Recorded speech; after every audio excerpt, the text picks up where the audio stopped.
5 tahun yang lalu saya mengundang anak muda ini untuk bercerita di acara Kick Andy.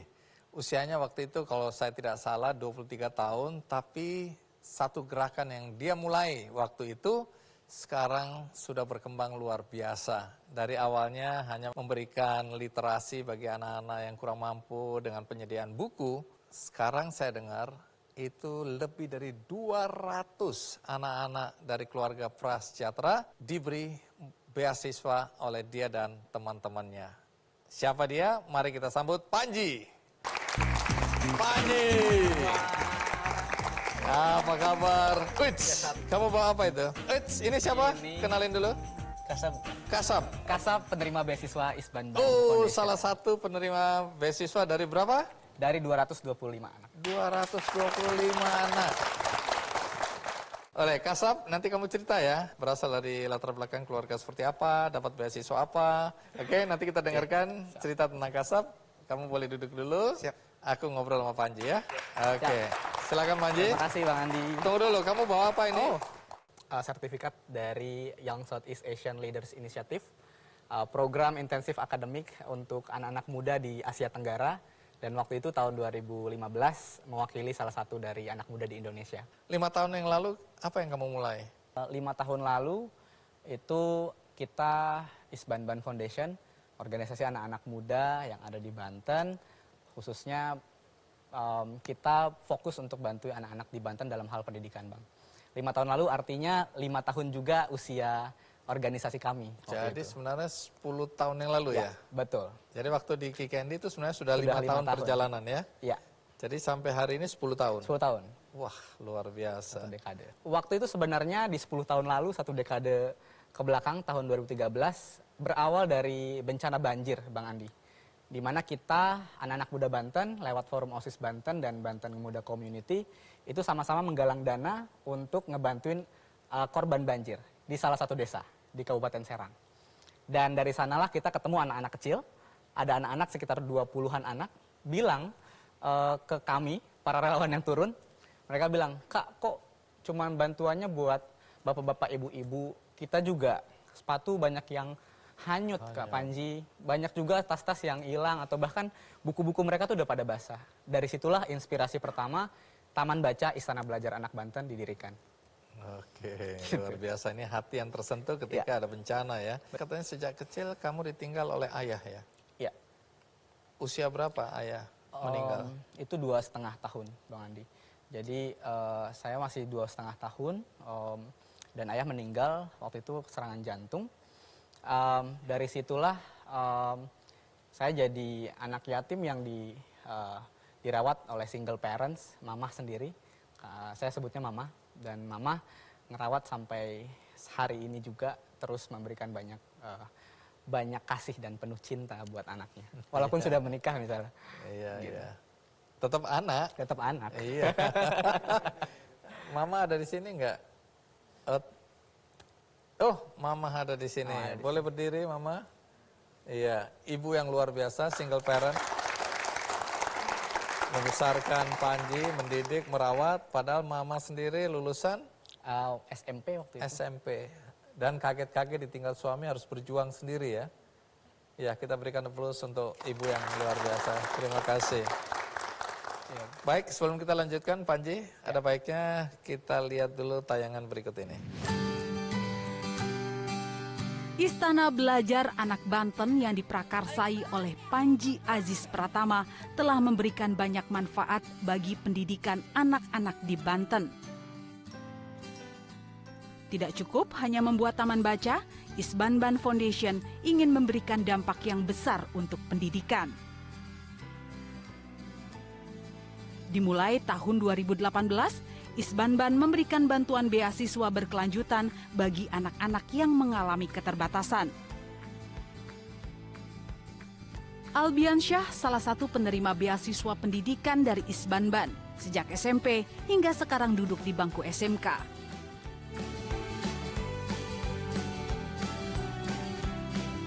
Ayahnya meninggal kan lebih dulu ya dari ibunya.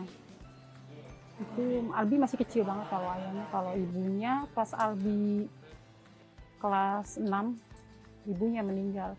Ya dia sih mandiri, apa-apa dia nggak pernah ngeluh sama saya, walaupun saya tahu kadang kurang, tapi dia nggak ngeluh. Saya alhamdulillah, saya pertama kali dapat bantuan, saya sampai ngomong sama kakaknya itu yang wawancara saya berkali-kali bilang makasih. Kalau nggak ada yayasan saya juga nggak tahu dah, karena saya kayaknya nggak takutnya ada kemampuan buat nyekolahin gitu. Kita dapat rekomendasi dari teman-teman relawan yang rumahnya dekat sini, itu ada anak yang membutuhkan, dan dia juga baru kehilangan ibunya. Pas kita survei ternyata anaknya nih tinggal sendiri, yatim piatu, baru setelah meninggal, dan benar-benar hidup sebatang kara. Dari Isbanban fokusnya untuk pendidikan, tapi nanti ada biaya bulanan untuk kehidupannya Albi ya. Jadi nanti selain pendidikan, nanti untuk per bulannya itu dibantukan untuk biaya-biaya yang menunjang kehidupan sehari-hari. Seperti itu, biaya bisa listrik, bisa biaya pulsa segala macam. Yang fokusnya memang membuat Albi ini pendidikannya lebih baik. Gitu sih. Selain memberikan beasiswa sekolah, Isbanban juga memberikan pendampingan bagi siapapun untuk mendapatkan beasiswa guna melanjutkan ke perguruan tinggi. Mulai dibantu dari dananya, terus kayak kakak mentornya gitu kan ngebantuin belajar kayak gimana gitu. Kalau ngeliat Isbanban kayak lebih bermanfaat itu buat orang ya. Jadi Fatima tuh kayak pengen lah gitu bermanfaat buat orang lain juga gitu. Kayak ngebantu orang lain juga gitu supaya orang lain juga bisa merasakan pendidikan yang lebih baik gitu. Isbanban juga memiliki program iLeads atau Isbanban Leadership Academy bagi para relawan guna mengembangkan kapasitas sumber daya manusia. Panji berharap gerakannya ini bisa menjangkau ke seluruh Indonesia dan percaya anak muda tidak hanya menawarkan janji, namun solusi.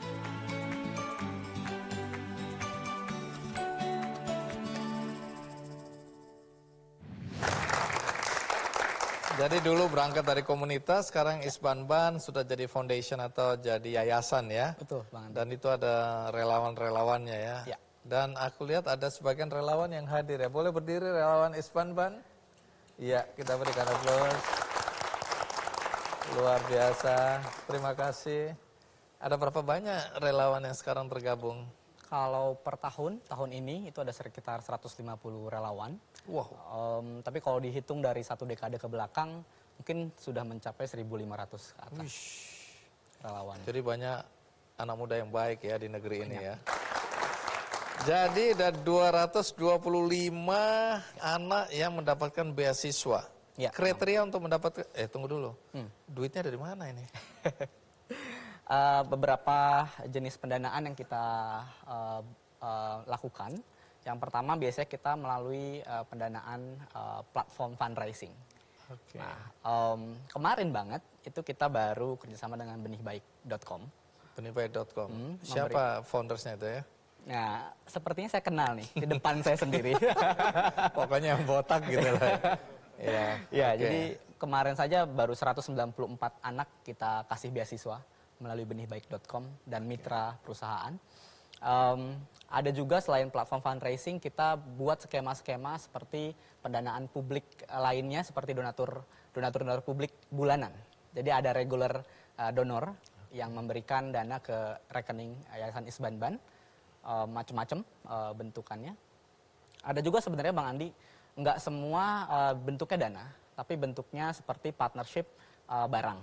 Ada yang kasih sepatu, ada yang kasih ada yang kasih buku bacaan, ada yang kasih krayon dan lain-lain. Sebenarnya banyak platform yang baik juga saya dengar ya, yang membantu. Nggak semata-mata Benih Baik, tapi yang lain juga. Kriteria untuk bisa mendapatkan beasiswa di Isbanban Foundation ini apa ya? Yang pertama, karena kita yayasannya basisnya di Banten, jadi anaknya memang harus anak Banten, Bang Andi. Oh, oke. Yang pertama anak Banten, yang kedua anak ini berasal dari keluarga yang secara ekonomi memiliki keterbatasan. Okay.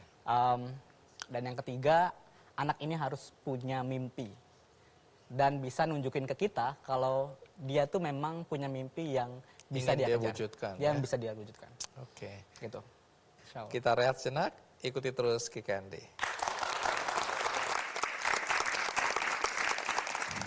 Karena prinsip kita cuma satu, help people to help themselves. Bantu orang lain supaya dia bisa membantu dirinya sendiri.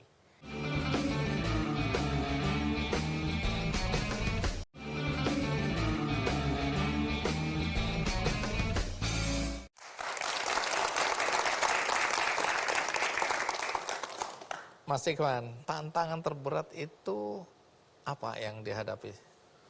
Meyakinkan mereka aja gitu. Meyakinkan kalau apa yang kita lakukan ini benar dan akan baik untuk ke depan. Tapi kan belum ada contoh. Belum. Makanya orang mana bisa percaya, anak kecil lagi. Jadi ya waktu itu kita itu tidak berbicara menyuruh mereka untuk berubah, tidak. Tetapi mengajak berubah bersama-sama. Nah, berapa lama itu untuk bisa meyakinkan masyarakat dan termasuk orang tua? Kalau orang bahwa tua ini 2 adalah tahun program yang waktu benar. itu. 2 tahun. Orang tua 2 tahun. Jadi masyarakat dalam 2 tahun itu baru dapat kurang lebih 20 nelayan yang bisa saya ajak. Dari ratusan, dari 500 nelayan yang ada di tempat kita. Jadi ceritanya itu kalau yang untuk orang tua itu ada seleksi penilaian nelayan teladan tingkat nasional dari salah satu kementerian. Kemudian ternyata saya ditetapkan menjadi juara 2 nelayan teladan tingkat nasional tahun 2010. Dan ketika saya menerima penghargaan itu, kemudian orang tua saya menelpon. Mulai saat ini saya percaya apa yang kamu lakukan itu benar. Dan siapapun yang melawan dan mengganggu kamu jangan khawatir, saya akan ada di depan kamu. Waduh. Jadi itu. Setelah berbalik ya. Berbalik. Setelah orang tua mendukung, perkembangan kelompok ini semakin pesat. Cepat. Kemudian aku dengar bahwa belakangan desa-desa di luar atau di sekitar Bangsering ini mulai melihat kisah sukses ini dan menduplikasi ya, mencontoh ya. Jadi sekarang ini ada berapa desa yang kemudian mengikuti jejak Bangsering ini? Awalnya dari kampus sebenarnya, karena mereka lebih ilmiah untuk mencari data di tempat kita, apakah benar-benar seperti itu, terus perubahannya apakah benar-benar secepat itu. Kemudian dari salah satu kampus itu menginginkan bahwa yang baik yang ada di Bangsering ini harus diduplikasi oleh kabupaten maupun kota di Jawa Timur yang memiliki pantai. Dan ini ternyata direspon positif oleh pemerintah provinsi, sehingga program ini dilakukan. Baik. Jadi sekarang penghasilan desa, penghasilan masyarakat, itu dari apa saja? Kan di sana ada objek wisata, baik dari laut juga mereka tetap dapat. Ya? Dari laut, mereka kan menangkap ikan tetap, kecuali di kawasan konservasi swadaya yang kita buat, pendapatannya semakin banyak sekarang. Jadi kalau katanya Bu Susi pada waktu itu menjadi menteri. Ibu Susi menteri. Jadi nelayan yang biasanya identik dengan kemiskinan, itu di Bangsering sudah tidak ada. Uish. Jadi sudah banyak nelayan yang rumahnya bagus, sudah memiliki kendaraan roda 4 gitu. Ini dengar-dengar udah Anda juga sering diminta keluar dari Bangsering untuk menceritakan ya. Betul. Apa yang dilakukan Bangsering ini. Betul. Udah kemana aja tuh? Hampir seluruh Indonesia. Wish. Kalau total sekarang berapa banyak penghargaan yang sudah diperoleh?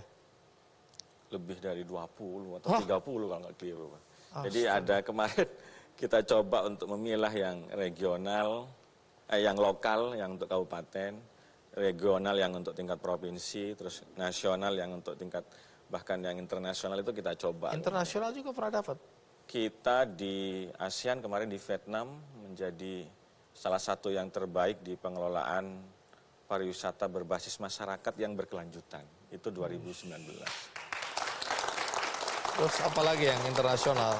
Kemudian 2017 di Amerika, di Florida itu kita sama pemerintah kotanya itu dikasih penghargaan sebagai warga kehormatan yang memang sangat dibutuhkan ide dan yang lainnya. Jadi kita juga sama diundang ke Wakatobi dengan ke Amerika sama-sama bingung.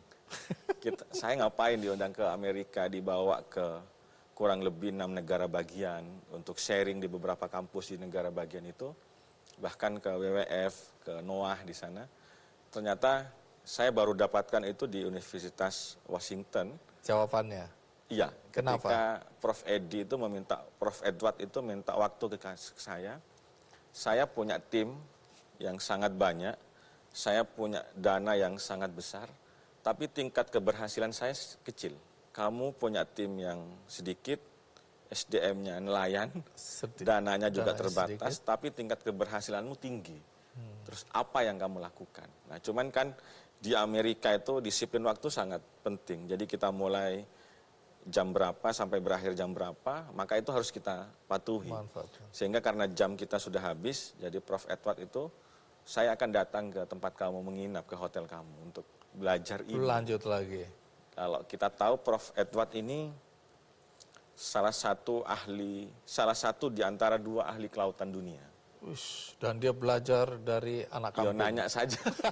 Nanya saja. Ini kita bisa petik pelajaran ya, seorang profesor ahli kelautan ya, cuma ada 2, tapi mau mendengar, mau belajar ya. Artinya kita jangan jumawa, jangan merasa paling hebat, kita mau belajar. Termasuk aku mau belajar. Kostum apa yang Anda pakai hari ini? Ini kostum adat, kalau di tempat kita istilah jebeng tulik gitu. Jadi ya hitam-hitam seperti ini, terus ini ada batik asli Banyuwangi yang seperti simbol gajah gitu, terus ini yang topi khas adat Banyuwangi. Terima kasih Mas Ikhwan ya, sudah berbagi cerita dengan kami di sini. Siap. Dan tamu berikutnya ini juga pernah tampil di acara Kikendi, cuma 5 tahun yang lalu. Oh, iya. Waktu itu usianya sekitar 23 tahun. Saya kaget-kaget karena dia mampu membuat komunitas yang menggerakkan masyarakat di literasi ya. Dia bikin perpustakaan ya, dia ajarkan anak-anak dengan modal yang seadanya. Tapi kabarnya saya belum tahu nih, nanti saya akan cek. Dia sekarang mampu memberikan beasiswa sampai ratusan anak-anak desa yang miskin. Jadi ini yang akan saya undang, sama seperti Anda. Oh, siap. Ya, jangan-jangan teman saya nanti. Oh iya, jangan-jangan teman, karena para local heroes ini biasanya ada di komunitas-komunitas atau ada di wadah yang sama ya. Nanti kita akan panggil siapa dia, ikuti terus Kikendi.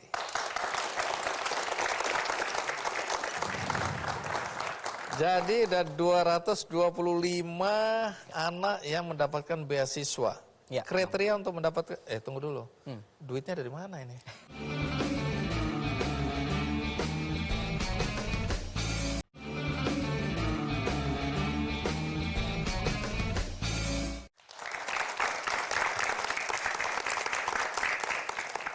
Lima tahun yang lalu saya mengundang anak muda ini untuk bercerita di acara Kikendi.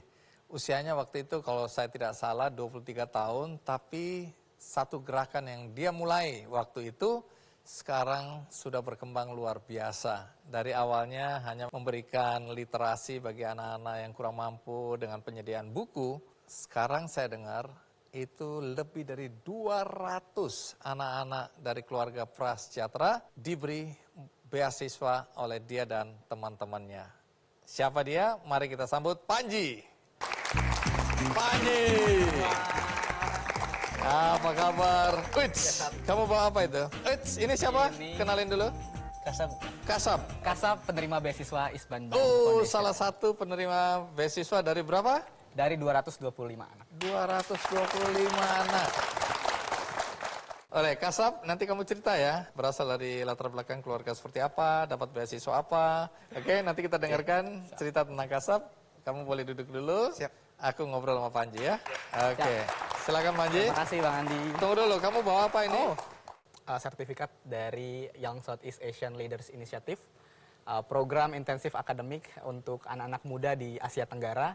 Dan waktu itu tahun 2015 mewakili salah satu dari anak muda di Indonesia. 5 tahun yang lalu, apa yang kamu mulai? 5 tahun lalu itu kita Isban Foundation, organisasi anak-anak muda yang ada di Banten, khususnya kita fokus untuk bantu anak-anak di Banten dalam hal pendidikan, Bang. 5 tahun lalu artinya 5 tahun juga usia organisasi kami. Jadi sebenarnya 10 tahun yang lalu ya? Betul. Jadi waktu di Kikendi itu sebenarnya sudah 5 tahun perjalanan ya? Iya. Jadi sampai hari ini 10 tahun? 10 tahun. Wah, luar biasa. 1 dekade. Waktu itu sebenarnya di 10 tahun lalu, 1 dekade ke belakang, tahun 2013, berawal dari bencana banjir, Bang Andi. di mana kita anak-anak muda Banten lewat forum OSIS Banten dan Banten Muda Community itu sama-sama menggalang dana untuk ngebantuin korban banjir di salah satu desa di Kabupaten Serang. Dan dari sanalah kita ketemu anak-anak kecil, ada anak-anak sekitar 20-an anak bilang ke kami, para relawan yang turun, mereka bilang, "Kak, kok cuman bantuannya buat bapak-bapak, ibu-ibu, kita juga sepatu banyak yang hanyut, Kak Panji, banyak juga tas-tas yang hilang atau bahkan buku-buku mereka tuh udah pada basah." Dari situlah inspirasi pertama Taman Baca Istana Belajar Anak Banten didirikan. Oke, luar biasa. Ini hati yang tersentuh ketika ada bencana ya. Katanya sejak kecil kamu ditinggal oleh ayah ya? Iya. Usia berapa ayah meninggal? Itu 2,5 tahun, Bang Andi. Jadi saya masih 2,5 tahun dan ayah meninggal waktu itu serangan jantung. Dari situlah saya jadi anak yatim yang dirawat oleh single parents, mama sendiri.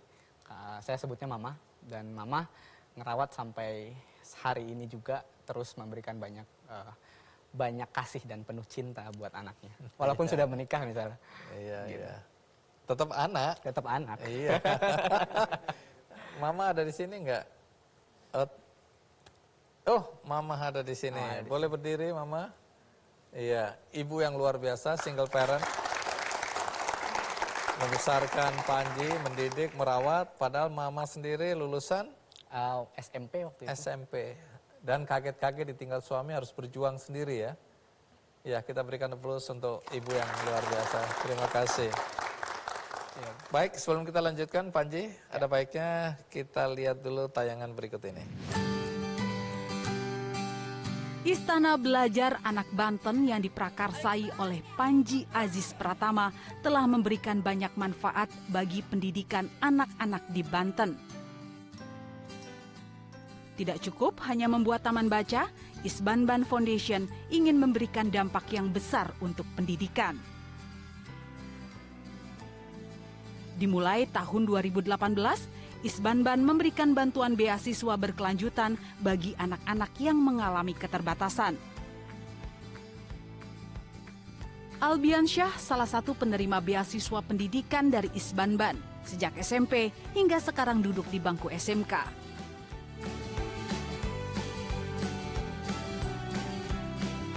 Ayahnya meninggal kan lebih dulu ya dari ibunya. Itu Albi masih kecil banget kalau ayahnya. Kalau ibunya pas Albi kelas 6, ibunya meninggal.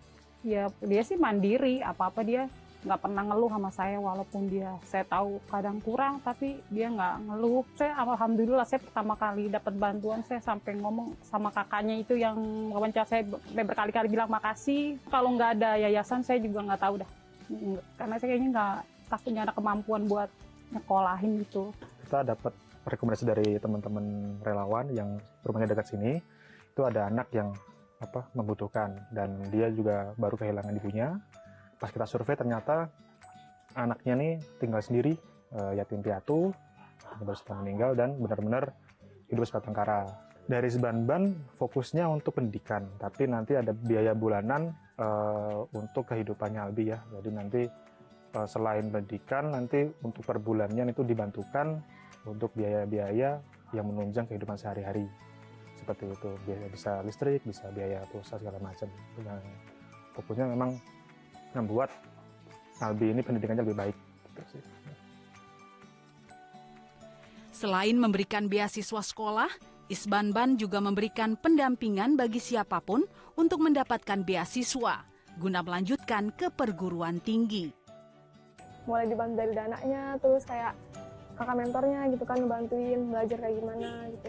Kalau nggak Isbanban kayak lebih bermanfaat itu buat orang ya. Jadi Fatima tuh kayak pengen lah gitu bermanfaat buat orang lain juga gitu. Kayak ngebantu orang lain juga gitu, supaya orang lain juga bisa merasakan pendidikan yang lebih baik gitu. Isbanban juga memiliki program iLeads atau Isbanban Leadership Academy bagi para relawan guna mengembangkan kapasitas sumber daya manusia. Panji berharap gerakannya ini bisa menjangkau ke seluruh Indonesia dan percaya anak muda tidak hanya menawarkan janji namun solusi.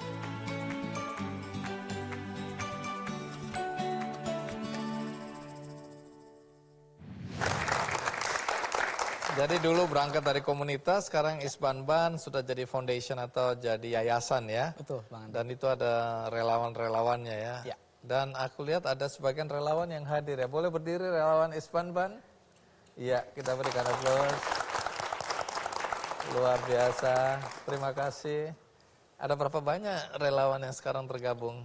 Kalau per tahun ini itu ada sekitar 150 relawan. Wow. Tapi kalau dihitung dari satu dekade ke belakang, mungkin sudah mencapai 1.500 ke atas relawan. Jadi banyak anak muda yang baik ya di negeri ini ya. Jadi ada 225 anak yang mendapatkan beasiswa. Ya, Kriteria untuk mendapatkan, tunggu dulu, duitnya dari mana ini? Beberapa jenis pendanaan yang kita lakukan. Yang pertama biasanya kita melalui pendanaan platform fundraising. Oke. Nah, kemarin banget itu kita baru kerjasama dengan benihbaik.com. Benihbaik.com. Siapa foundersnya itu ya? Nah, sepertinya saya kenal nih di depan saya sendiri. Pokoknya yang botak gitu lah. Ya, jadi kemarin saja baru 194 anak kita kasih beasiswa melalui benihbaik.com dan mitra perusahaan. Ada juga selain platform fundraising, kita buat skema-skema seperti pendanaan publik lainnya seperti donatur publik bulanan. Jadi ada regular donor yang memberikan dana ke rekening Yayasan Isbanban, macam-macam bentukannya. Ada juga sebenarnya Bang Andi, nggak semua bentuknya dana, tapi bentuknya seperti partnership barang. Ada yang kasih sepatu, ada yang kasih ada yang kasih buku bacaan, ada yang kasih krayon dan lain-lain. Sebenarnya banyak platform yang baik juga saya dengar ya, yang membantu. Nggak semata-mata Benih Baik, tapi yang lain juga. Kriteria untuk bisa mendapatkan beasiswa di Isbanban Foundation ini apa ya? Yang pertama, karena kita yayasannya basisnya di Banten, jadi anaknya memang harus anak Banten, Bang Andi. Yang pertama anak Banten, yang kedua anak ini berasal dari keluarga yang secara ekonomi memiliki keterbatasan. Dan yang ketiga, anak ini harus punya mimpi dan bisa nunjukin ke kita kalau dia tuh memang punya mimpi yang bisa dia wujudkan. Yang bisa dia wujudkan. Oke. Gitu. Kita rehat sejenak, ikuti terus Kikendi.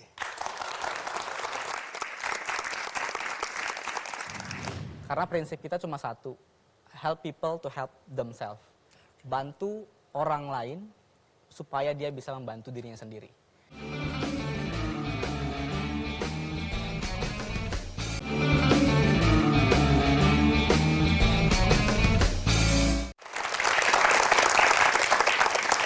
Panji, boleh tahu dari mana gagasan untuk memberikan beasiswa itu lahir? Gagasan itu sebenarnya diambil dari inspirasi kita dari salah satu anak di Kabupaten Lebak, di Desa Binaan Isbanban. Itu ada satu anak namanya Muniroh. Muniroh ini adik dampingan kita atau adik binaan kita dari kecil, Bang Andi. Dari umur mungkin kelas 2-3 SD, dia udah ada di taman baca yang kita bangun. Beranjak dia masuk kelas 6 SD, dia cerita, Kak Panji ini Muniroh pengen sekolah, tapi bapak sama ibu kayaknya udah nggak bisa bantu Muniroh lagi. Karena bapak sama ibu udah kayaknya Muniroh kerja aja deh setelah SD gitu. Jadi dari situ Bang Andi, awal mulanya karena cerita Muniroh itu, kita tidak menjanjikan sama Muniroh, tapi kita bilang, Muniroh boleh nggak cerita Muniroh ini kita ceritakan ke teman-teman di luar sana, yang siapa tahu bisa bantu Muniroh. Boleh Kak Panji? Boleh, nggak apa-apa. Jadi kita ceritakan cerita Muniroh itu dalam narasi-narasi Isbanban yang kita share di sosial media dan platform fundraising waktu itu. Dan alhamdulillah nggak butuh waktu lama, mungkin sekitar 20 sampai 30 hari atau 1 bulan, Muniroh waktu itu penggalangan dananya mencapai 40 juta rupiah. 40 juta itu pasti udah berlebih kan? Ya. Berarti bukan Muniroh aja yang hari itu dapat ya? Betul. Jadi bukan cuma Muniroh, uang itu kita gunakan akhirnya untuk 25 anak lainnya untuk bisa sekolah masuk ke SMP waktu itu dan SMA. Nah, ini beasiswa untuk tingkat apa aja? Ya, ini beasiswanya sebenarnya ini ada beberapa peralihan nih Bang Andi. Di awal-awal beasiswa untuk anak-anak SD yang mau masuk ke SMP. Setelah kita lihat data di Banten, ternyata lebih banyak anak-anak yang lebih sulit masuk ke jenjang SMA daripada dari SD ke SMP. Nah, disitulah kita ngelihat bahwa peralihan program ini dari tadinya beasiswa untuk anak-anak SD aja, kita perluas jadi untuk anak SMP dan anak SMA. Jadi program bantuannya itu lebih ke bantuan reguler bulanan untuk biaya transport anak-anak, karena Bang banyak banget anak-anak yang sekolahnya itu jauh dari rumahnya, gitu. Yang kedua biasanya buat bantuan buku, dan ketiga bantuan kuota. Kemarin apalagi habis pandemi kita juga bantu dari sisi kuota. Kuota ya. Untuk Dan internet. keempat ada lagi Bang. Apa? Pendampingan anak kelas 3 SMA yang mau dan yakin untuk bisa masuk melanjutkan. universitas. Wow. Yang mendampingi? Yang mendampingi adalah relawan Relawan kakak-kakak tadi. Isbanban. Luar biasa. Dan sekarang kita coba tanya ya kepada Kasab Toharo ya namanya. Jadi Kasab, kamu dapat beasiswa untuk tingkat apa?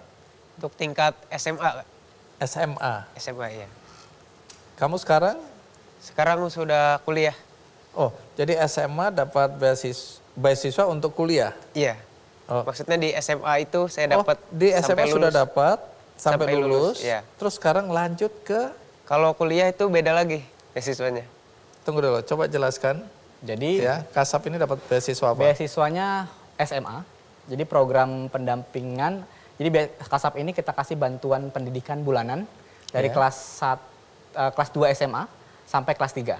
Yeah. Nah, di kelas 3 kita programnya tambahin, yaitu program pendampingan persiapan masuk universitas. Oke. Nah, disitulah Kasab kita arahkan ke beasiswa-beasiswa yang ada di Indonesia. Salah satunya KIP atau bidik misi. Dapat? Dapat, alhamdulillah. Di Dapat Institut Pertanian Bogor. Wow. Jalur ketua OSIS. Tapi tunggu dulu, Kasab, emang kamu yang ingin masuk ke IPB atau ini karena kesempatannya cuma itu? Itu pertama dari faktor hobi saya, Kak.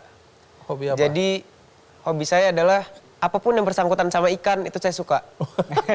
Dan sama, cuma aku makannya yang suka. Dan kebetulan IPB sendiri adalah kampus di Indonesia yang mungkin terbaik dibilang di dalam bidang perikanannya. Dalam keluarga belum pernah ada yang masuk ke tingkat kuliah. Baru kali ini saya di dalam keluargamu, dalam keluarga yang baru bisa meraih ini kuliah gitu ya. Kamu anak keberapa? Anak ketiga dari 5 bersaudara. Yang lain kakak-kakakmu pendidikannya? Sampai tingkat SMK ataupun MA. Oke, orang tua pekerjaannya apa? Kalau bapak itu buruh tani dan kalau ibu itu ibu rumah tangga. Oke. Baik ya, ini mimpi ya. Mimpi seorang Kasab yang ingin diwujudkan oleh teman-teman Panji dan teman-teman di Isbanban ya. 5 tahun lalu itu kan aku ngangkat cerita tentang Panji, itu judulnya nih aku baca lagi, Wong Deso Go Internasional ya. Jadi kamu anak desa yang go internasional. Dari Isbanban itulah ternyata jalan saya bisa keliling ke luar negeri. Ada satu cerita di mana waktu KKN, saya pernah nulisin tuh sebenarnya Bang, kalau main engklek ya, ada main engklek gitu, kita gambarin dan lain-lain, kita gambar dari satu kotak ke kotak lain. Di ujung kotak itu saya tulisin, saya gambarin gambar rumah, rumahnya seharga 10.000 US dollar. Dari situ saya bermimpi semoga nanti suatu saat nanti saya bisa menerima uang segitu untuk kegiatan atau apapun yang bisa berkaitan dengan keliling dunia. Terus? Di semester 5 kuliah ada namanya program YSILI namanya. Dan itu adalah program yang mengirim anak-anak muda yang punya gerakan sosial di bidang pendidikan, di bidang ekonomi ataupun lingkungan untuk berangkat ke luar negeri pertama kali. Itu saya pertama kali berangkat ke luar negeri dan terpilih ke Amerika Serikat selama 5 minggu. Wow, ini Jadi, anak kampung ini, anak kampung, desa ini ya. Anak desa. Langsung Amerika. Langsung Amerika. Oke, terus habis itu kemana lagi? Habis itu ke India. Jadi kayak udah bisa berangkat ke Amerika, doa makin kencang lagi Bang Andi. Ya Allah semoga bisa membawa nama Isbanban ke ranah yang lebih besar lagi, ke ranah global. Karena walaupun upaya-upaya kita dilakukan secara lokal di Banten, tapi pemikiran, networking dan juga gerakan itu harus bisa sampai global. Dan akhirnya bisa ke India, ke Swiss, ke Switzerland, ke Amerika lagi untuk kedua kali, dan kemana lagi ya? Udah kayaknya. Oke, Gitu. jadi bayangin ya, apa yang kita mulai dari sebuah katakanlah desa kecil di Banten, kemudian sekarang kita bisa ke berbagai negara tadi. Ya. Jadi kita mulai dari satu langkah kecil, Ya. jangan bermimpi terlalu besar kemudian takut untuk melangkah ya. Ya. Kamu mulai dari hal yang kecil ya, sekitar waktu datang dulu kamu ceritakan cuma berapa orang anak-anak yang Iya, ikut. cuma 20 anak. Terus kemudian berkembang sampai hari ini kamu bisa menyekolahkan anak-anak itu bahkan sampai ke tingkat perguruan tinggi. Ya, Alhamdulillah. kita berikan aplaus dulu untuk Panji. Ya.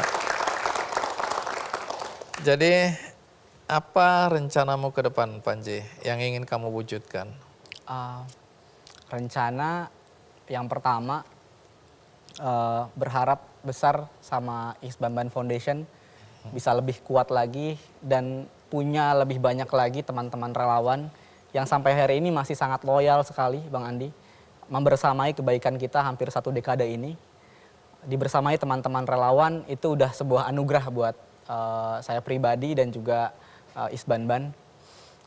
Harapan besarnya Isbanban bisa lebih membesarkan lagi area dampaknya di desa-desa lain di Banten, atau bahkan harapannya nanti bisa juga memberikan inspirasi kepada anak-anak muda lain di luar Banten untuk bisa memberikan dampak dengan seperti apa yang kita lakukan. Selain itu sebenarnya kita punya mimpi, kita pengen melahirkan atau bahkan menciptakan kasab-kasab lain, muniroh-muniroh lain. Karena prinsip kita cuma satu, help people to help themselves. Bantu orang lain supaya dia bisa membantu dirinya sendiri. Kita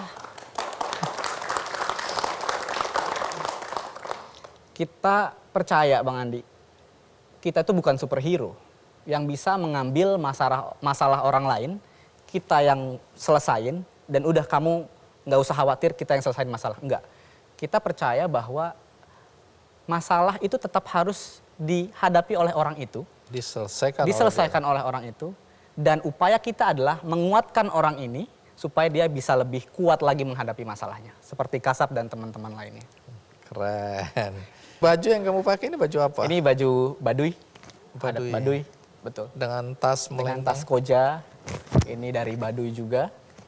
Oke, jadi bangga lah ya sebagai Bangga. orang Banten ya. Membawa nama Banten. Iya. Terima kasih Panji ya, aku belajar banyak dari kamu juga dari tadi Mas Ikhwan ya. Kadang kita merasa dengan keterbatasan kita tidak bisa berbuat banyak. Ternyata salah itu ya. Ya. Jangan matikan mimpi kita sebelum ada upaya untuk mewujudkannya ya, kira-kira begitu. Ya. Baik, terima kasih sudah memberikan inspirasi kedua kali.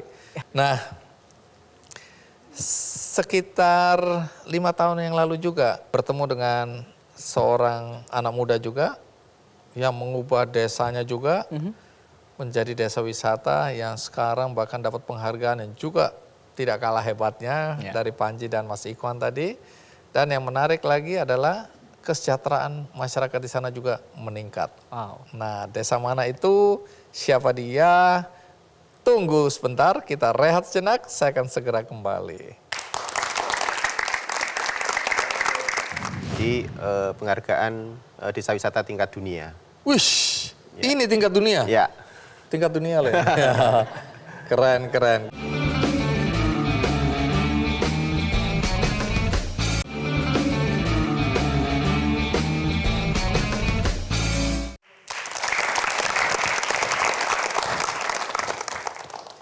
Pemuda ini 5 tahun yang lalu juga saya undang di acara Kikendi. Bahkan saya pernah datang ke desanya, melihat sendiri dengan mata kepala sendiri apa yang dia lakukan dan dampak apa yang dirasakan oleh masyarakat dengan apa yang diinisiasi oleh pemuda ini. Menurut saya luar biasa, keren. Jadi nggak lama-lama lagi, karena Anda pasti udah jengkel kalau saya terlalu berpanjang-panjang. Karena itu mari kita sambut Sugeng Handoko. Mas Sugeng. Ya, Iya, apa kabar? alhamdulillah sehat. Bang Andi. Sehat. Ini bajunya baju apa? Ini sorjan, lurik, Sorjan Lurik. Iya. Asli dari Jogja. Jogja. Iya. Terus bawa apa ini? Nah, ini salah satu piagam penghargaan Coba lihat. dari Besi ini. ya, UNWTO. Berkarat lagi. Aslinya kayak gitu, Bang Andi. Oh, aslinya gini Pertama ya? kali saya nerima itu tak keren, wah ini saking lamanya berkarat. Tapi ternyata kayak gitu. Kayak gini ya. Coba cerita apa ini? Ini adalah salah satu penghargaan yang kami terima di 2021, jadi masih baru. Penghargaan desa wisata terbaik versi UNWTO, jadi penghargaan desa wisata tingkat dunia.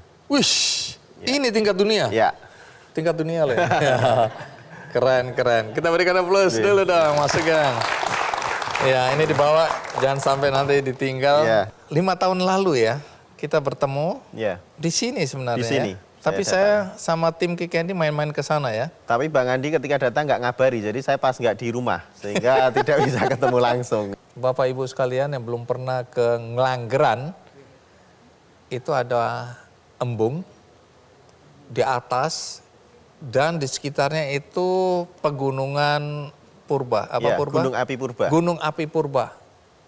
Keren banget. Saya ke sana, kita foto-foto, menarik sekali. Nah, tapi ini bukan cerita soal embung semata, tapi sebuah gerakan besar yang membuat masyarakat di Ngelanggeran dan sekitarnya menjadi sejahtera ya. Ya. Jadi sekarang ini menjadi tujuan wisata, Ya. karena ini penghargaannya untuk Desa wisata. desa wisata. Kalau sekarang kami nih rombongan semua di studio dan dari rumah main-main ke tempat Anda sana, apa yang kami dapatkan? Oke, jadi desa kami itu berkembang dari desa yang dulu tidak ada daya tariknya. Kami mencoba menggali potensi yang awalnya itu magnetnya adalah alam, yaitu Gunung Api Purba. Luasnya 48 hektar dan ini dulu gunung api aktif. Jadi ketika wisatawan atau orang datang ke desa kami, yang pertama kali dilihat adalah gunung. Tingginya kalau di Jakarta sini kayak gedung-gedung bertingkat, nah itu batu di desa kami. Jadi wisatawan dia bisa trekking, kemudian camping, banyak juga kegiatan yang bisa dilakukan berkegiatan dengan masyarakat. Jadi yang kami create itu adalah sebuah inovasi untuk mengintegrasikan kegiatan masyarakat menjadi atraksi bagi wisatawan. Sehingga masyarakat merasa bangga terhadap pekerjaannya, kemudian wisatawan bisa belajar nilai-nilai kearifan lokal yang itu didapatkan di desa. Apa misalnya?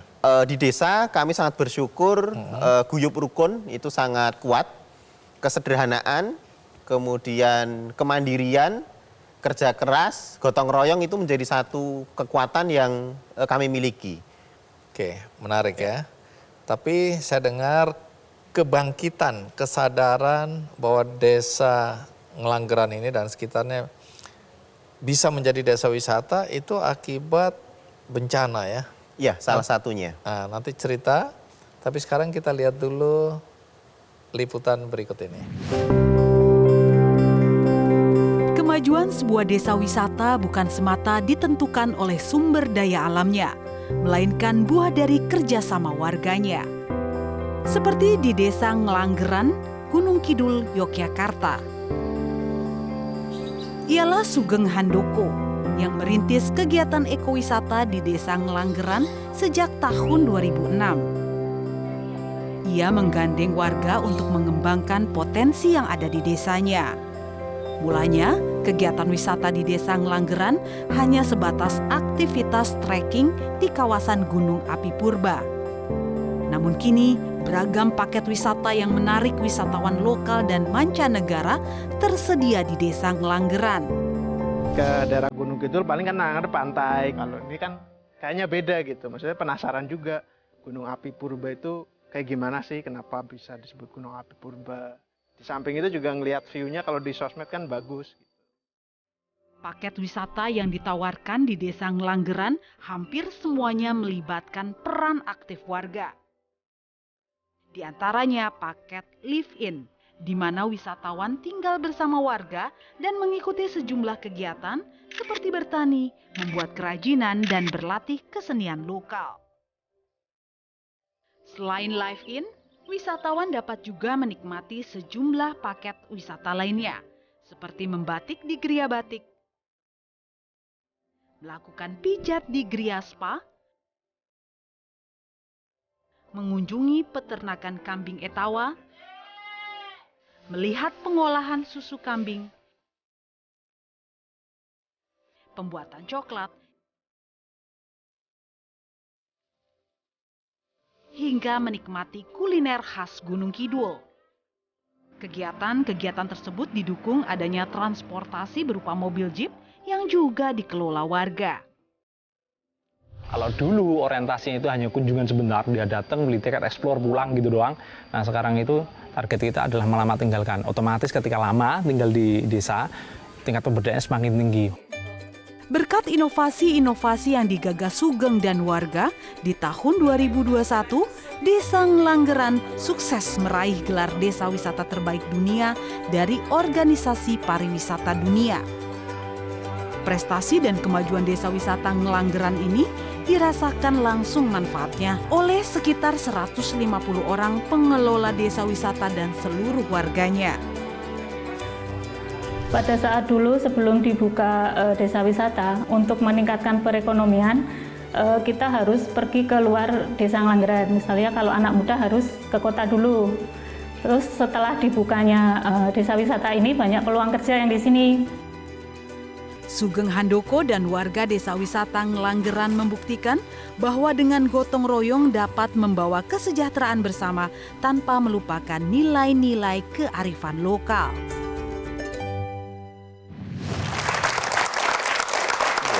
Wah, waktu saya ke sana dulu spa belum ada.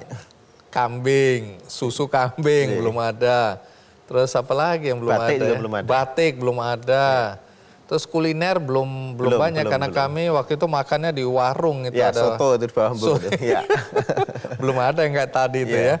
Jadi perkembangannya udah jauh sekali ya, apalagi dapat penghargaan internasional seperti ini.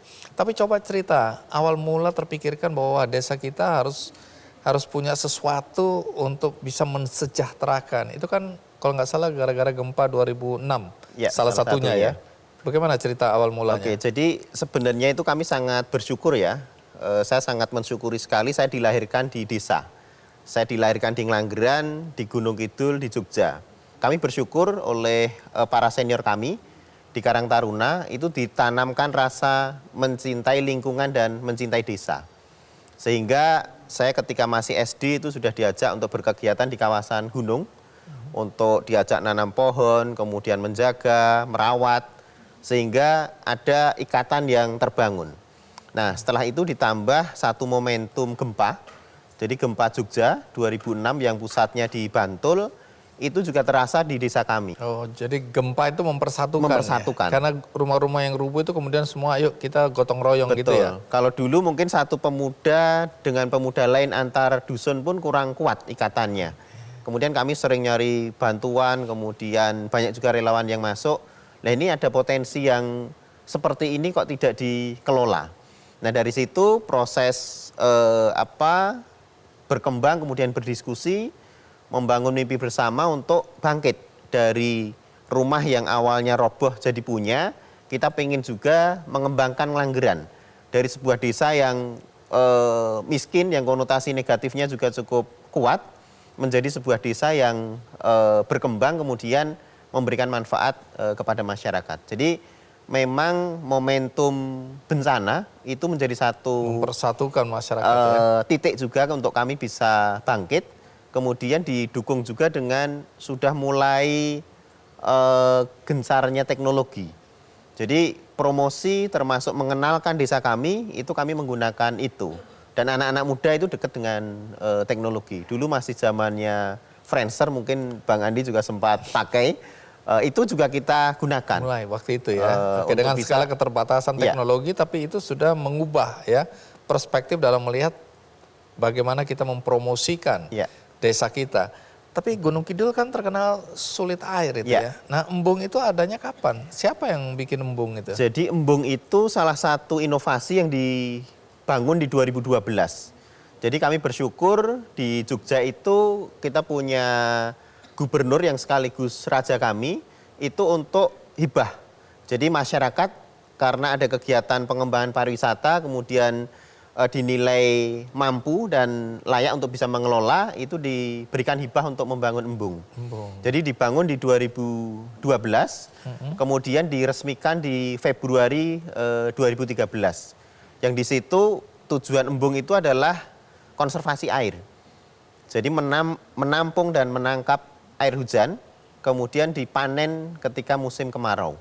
Jadi panennya itu ketika musim kemarau dialirkan ke kebun buah, seluas 20 hektar itu untuk mengairi durian dan kelengkeng.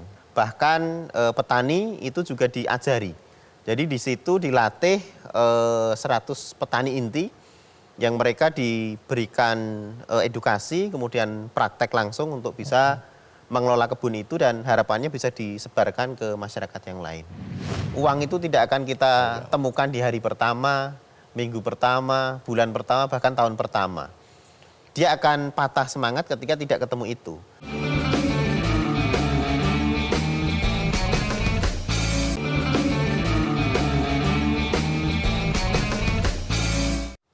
Jadi sebelum ini tumbuh menjadi atau Ngelanggeran tumbuh menjadi desa wisata, penghasilan penduduk atau warga desa itu dari apa ya? Mayoritas bertani. Bertani, berkebun, walaupun sawahnya itu hanya tak ada hujan, Bang Andi. Nah, salah satu yang saya belum lihat waktu saya datang ke sana itu jeep tadi. Iya, jeep belum ada dulu. Jadi fasilitas dan akses itu sekarang udah dimudahkan untuk berwisata di sekitar situ ya. Tapi salah satu yang saya dengar ini, saya mau konfirmasi, kesadaran untuk membuat daerah Gunung Api Purba ini semakin hijau itu tinggi sekali ya. Iya. Apa aja yang dilakukan masyarakat? Jadi kami itu bersyukur gerakan pemuda berkolaborasi dengan masyarakat dan orang tua itu terjalin. Jadi menjadikan satu pemuda itu sebagai satu virus perubahan dalam satu rumah tangga. Sehingga ketika yang ngajaknya itu anak muda, biasanya orang tuanya akan ngikut. Ya pohon itu jadi ATM hijau kalau kita nyebutnya. Kalau dulu sebelum ada pariwisata, ketika ingin menyekolahkan anaknya atau ingin kuliah, tebang karena dipanen untuk biaya pendidikan. Tapi seiring dengan pariwisata itu berjalan, masyarakat kami sudah bisa menabung dari pariwisata. Jadi ada alternatif. Penghasilan ya. Jadi tidak harus menebang pohon. Iya, pohon itu jadi opsi terakhir. Kesadaran juga tumbuh. Ternyata ketika kita menjaga alam, alam itu memberikan hal lebih ke kita.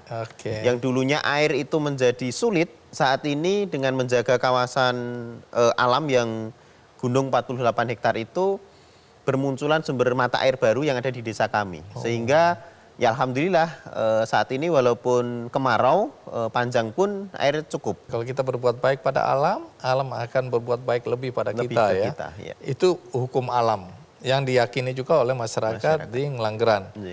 Nah, dalam kurun waktu 5 tahun ini, jadi penghargaan yang sudah didapat berapa banyak itu? Ya, ada beberapa penghargaan yang kita dapatkan 2018 itu kita diapresiasi ASTA namanya, ASEAN Sustainable Tourism Award, jadi penghargaan pariwisata berkelanjutan di tingkat ASEAN. Kemudian kami juga bersyukur diapresiasi oleh pemerintah melalui Kementerian Pariwisata dan Ekonomi Kreatif menjadi desa wisata mandiri inspiratif. Jadi dengan pengembangan desa wisata Ngelanggeran ini kami bersyukur bisa menginspirasi dan memotivasi serta menjadi teman diskusi desa-desa lain yang ada di Indonesia untuk menggali potensi, kemudian menyiapkan SDM-nya biar mereka mampu dan mau mengelola, kemudian akhirnya mendapatkan manfaat dari proses pengembangan desa wisata itu. Baik, kalau saya catat ini waktu muncul di KKND itu aja udah berapa banyak sekali nih pemuda pelopor Anda pribadi ya, itu berkali-kali itu ya. Terus yang change maker ya, 2011 juga kader konservasi tingkat provinsi dan seterusnya. Ada juga penghargaan Culturepreneurs Award ya 2016. Tapi kesininya udah internasional semua ini, termasuk ini ya. Nah, apa dampak dari penghargaan-penghargaan yang diterima oleh Desa Ngelanggeran ini? Satu hal yang sangat kami rasakan itu ada muncul kebanggaan. Kebanggaan baik secara masyarakat, kemudian pemerintah maupun wisatawan yang datang. Sehingga kita bisa ngomongin secara frontal ke siapapun yang datang, kita harus jaga ini. Karena ini adalah sesuatu yang diapresiasi dan dihargai juga oleh banyak orang. Sehingga jangan sampai kita justru tidak menghargai dan merusaknya, itu yang pertama. Yang kedua, itu bernilai promosi yang sangat luar biasa. Ke dunia internasional tentu ya? Internasional maupun nasional. Kebetulan kemarin pandemi itu cukup berdampak juga, jadi wisatawan Nusantara yang menjadi segmen terbesar, itu adalah orang yang melakukan kegiatan studi banding. Jadi sebuah daerah yang dia ingin mengembangkan desa wisata, itu menjadi satu segmen pasar kami. Kita berinteraksi, kemudian bareng-bareng belajar, sehingga kita punya prinsip. Itu pariwisata untuk silaturahmi dan persaudaraan. Pariwisata untuk pembelajaran. Datang sebagai wisatawan, pulang sebagai saudara. Sehingga ikatan itu yang kami bangun, sehingga ya orang tidak akan bosan berkali-kali datang ke Ngelanggeran. Karena mereka seakan-akan pulang kembali ke rumahnya sendiri. Jadi itu satu konsep yang terus kami dorong untuk bisa dilakukan oleh masyarakat, biar melayaninya juga setulus hati. Tidak hanya transaksional, dia bayar dan beli paket, katakanlah 500.000, dia dapat apa, tapi ikatan yang dibangun. Itu lebih penting Itu ya? lebih penting. Karena ini nanti membangun persaudaraan yang membuat mereka kembali lagi. Iya, betul. Tantangan terbesar yang dihadapi untuk mengembangkan desa kita menjadi desa wisata itu apa? Kalau yang kami rasakan itu yang pertama itu adalah mengubah mindset ya. Mindset pribadi, mindset kelompok maupun mindset masyarakat. Saya sendiri pun juga tidak mudah langsung menentukan memilih berkegiatan di kegiatan yang awalnya tidak memiliki manfaat secara ekonomi. Kenapa? Karena misalnya? Proses itu panjang. Kami intens pengembangan itu 2007, kemudian Ngelanggeran muncul di permukaan itu 2011-2012. 4 tahun kemudian. Iya, satu hal yang membuat ibarat kendaraan itu bensin saya itu nyaris habis, tetap terjaga. Oh, tetap terjaga itu adalah apa itu? Saya niatkan untuk niat ikhlas membantu dan memberikan manfaat ke lingkungan dan masyarakat. Kenapa? Karena ketika yang kita cari pertama itu rupiah, uang itu tidak akan kita temukan di hari pertama, minggu pertama, bulan pertama, bahkan tahun pertama. Dia akan patah semangat ketika tidak ketemu itu. Tapi ketika kita dasari untuk ibadah, saya sangat meyakini sesuatu yang kita lakukan, kemudian itu menjadi sebuah sistem itu terus berjalan, insya Allah kita meninggal pun aliran amal jariah itu akan tetap mengalir ke kita. Sehingga ya itu menjadi satu kekuatan yang sampai saat ini pun tetap coba saya pegang. Jadi ke depan Ngelanggeran apa rencana Anda? Kami memiliki prinsip setiap 2 tahun atau maksimal 3 tahun sekali itu harus ada inovasi baru. Inovasi terkait pengembangan Ngelanggeran untuk pengembangan pemberdayaan lebih besar lagi. Saat ini kami baru pengembangan satu kawasan glamping, namanya kawasan Kedung Kandang. Itu yang awalnya hanya ramai ketika musim penghujan, karena air terjun di sana hanya musiman, Bang Andi, jadi hanya bagus ketika musim penghujan. Saat ini kawasan di atas itu kita kembangkan untuk menjadi kawasan glamping. Sudah ada 3 unit yang dibangun di sana. Kemudian kami juga punya mimpi pengembangan satu kawasan lagi, itu adalah kawasan Kampung Pitu. Jadi di puncak Gunung Api Purba. Ya? Apa itu? Itu ada satu kelompok masyarakat yang hanya boleh 7 kepala keluarga. Tidak boleh di kurang. Di satu desa? Ya, tidak boleh lebih. Kalau berkembang beranak pinak harus keluar? Harus keluar. Jadi itu keyakinan yang ada di sana dan kami pengen juga manfaat pariwisata itu semakin melebar.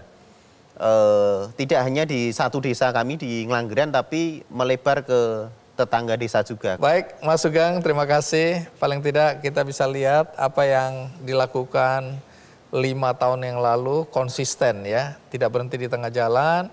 Hasilnya bisa kita petik saat ini dan bahkan ke depan dalam pengembangan kita harapkan atau ya kemungkinan besar itu akan bisa dirasakan oleh masyarakat di bukan di Ngelanggeran aja, tapi di sekitar Ngelanggeran juga ya. Ya. Sukses satu hari, Amin. jadi saya akan undang lagi 5 tahun lagi. Ya, insya Allah. Jadi doakan acara KIKNDI masih ada, saya masih sehat, kita semua masih sehat, penonton masih sehat. Kita akan bertemu dengan Mas Sugeng lagi ya. Matur nuwun Mas Sugeng. Sami-sami ditunggu ke Ngelanggeran. Siap, kita berikan aplaus sekali lagi. Baik, Mas Sugeng, di akhir acara ini saya juga akan berbagi buku ya. Bagi Anda yang tertarik untuk mendapatkan buku ini, caranya mudah, yaitu ikuti kuisnya di Twitter, juga di Facebook, juga di Instagram KIKNDI Show.